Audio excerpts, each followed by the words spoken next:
On October 14, 2025, the story of Chen Zi, known as Vincent, and the Prince Group shifted from online speculation to documented law enforcement action. The United States Department of Justice announced an indictment charging the chairman of Prince Group with operating complex forced labor schemes in Cambodia. According to the DOJ, victims were held in captivity and coerced into running elaborate pig-butchering cryptocurrency investment scams, targeting victims in the United States and multiple other countries. The allegations described an industrialized fraud apparatus built on exploitation and deception. On the same day, the U.S. Department of the Treasury's Office of Foreign Assets Control announced a coordinated, large-scale sanctions action with the United Kingdom. OFAC described a transnational criminal network tied to Prince Group that used forced labor, trafficked workers, and corporate shell structures to launder illicit proceeds. The sanctions targeted individuals, entities, and financial conduits allegedly used to move and conceal funds derived from fraud and forced labor operations. Once sanctions and criminal charges were publicly announced, the financial impact began to propagate like a line of falling dominoes across borders.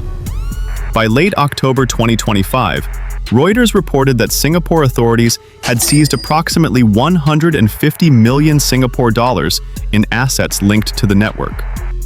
These seizures included real estate holdings and a range of financial instruments believed to be tied to the alleged schemes.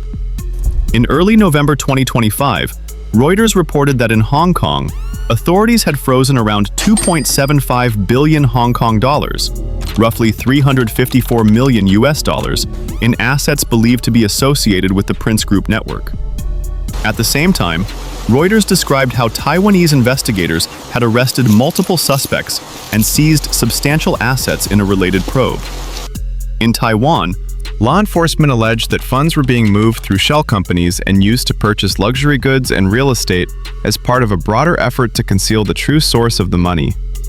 In the weeks that followed, the Associated Press compiled a broader picture. The assets seized and frozen spanned jurisdictions and asset classes. U.S. authorities also announced the seizure of a significant amount of Bitcoin tied to the investigation, transforming the narrative from a series of disconnected fraud cases into a comprehensive story of crime, finance, and forced labor. What made this case erupt so strongly was not a single novel scam tactic. It was the structural operation alleged by law enforcement.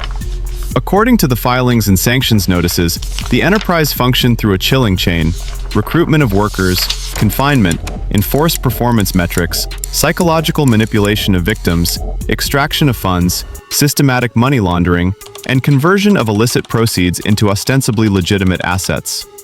As enforcement agencies in the United States and the United Kingdom shifted from investigation to sanctions and asset freezes, the central question ceased to be, did fraud occur? Instead, it became, how deeply have the financial flows and assets been cut off across jurisdictions? Throughout the unfolding events, Prince Group publicly denied the allegations.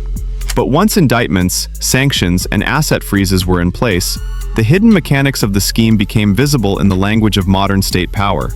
You do not need to prove wrongdoing with words alone. You prove it by watching the money stop moving across multiple legal systems at the same time.